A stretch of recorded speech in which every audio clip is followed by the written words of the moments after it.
All right, billionaire Tom Steyer vows to raise up to $100 million for Democratic candidates to push climate change. That's his agenda. But in an ironic twist, it turns out Mr. Steyer made most of his money in fossil fuels. Here to expose more of the hypocrisy is Fox Business Network's Charles Payne. Good morning to you. It doesn't get better than this one. Yeah. A guy starts a fund, and they lend money for years, for over almost 2 decades, to power plants driven by coal all over the world.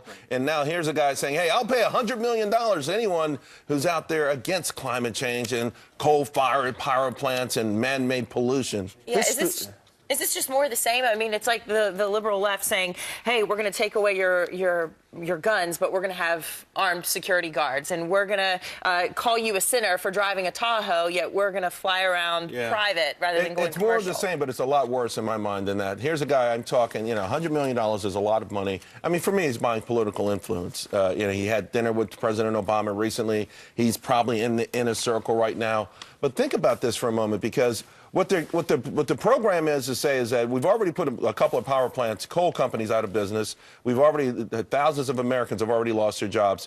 Electricity prices are going higher and higher and higher. It makes manufacturing more difficult. We lose jobs. I mean, this has major ramifications to everybody in this country. So he makes billions, but he wants to give $100 million to stop what he's already done. Now, the front page of the New York Times, I don't know if it was Saturday or Sunday, had this story about Tom Steyer and in Australia opening up this massive mine under his bank, coal mine, the Franklin Capital Management Fund. Yeah. Well, listen, that's a Fox News alert that the New York Times even called him out on. That's the level of hypocrisy, because he hit the scene a couple of months ago with this spreading his money around, and we saw it right away. And next thing you know, the president is making speeches about global warming while the Middle East is falling apart and our economy staggers. Oh, also the president's taking credit for the fact that CO2 levels in this country have gone down. Well, that's a result of fossil fuels. That's a result of natural gas. These guys are against all fossil fuels, and I got to tell you something. It's a major mistake. The fastest growing source of energy in the world, coal.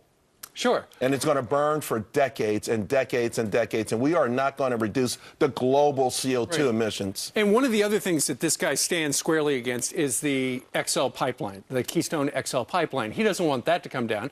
Another fossil fuel source as well. Why is he doing this? I think it's political influence. It's not guilt? If he was guilty, you know what? I'd take $100 million, and if I thought someone was displaced in Indonesia from one of the mines I put there, I would feed those kids and clothe those kids and say, you know what? You guys live in a hut because of me. Maybe I would give the money somewhere else. If it was honestly, truly guilt, but this guy's buying power. He's buying influence. He's made a lot of money. He's probably bored, doesn't know what to do with it. So this is an easy thing to do. What do you say to people? Say, well, I don't know what my fund invests in. I just put my money into that. I didn't tell them to go into coal. Well, listen, a lot of people don't know what their funds invest in, but I would say $1 billion money manager does. Sure. Okay, so he would know. Listen, he knows. He's one of the ultimate forms of hypocrites out there. But his kind of hypocrisy is already costing Americans a lot of money and will cost us even more. We're going to lose influence and power, and people watching this show are going to pay a lot more for electricity because of guys like this. And they're going to be paying attention at 11 a.m. when you're filling in for Varney. Yes. And what do you have coming up?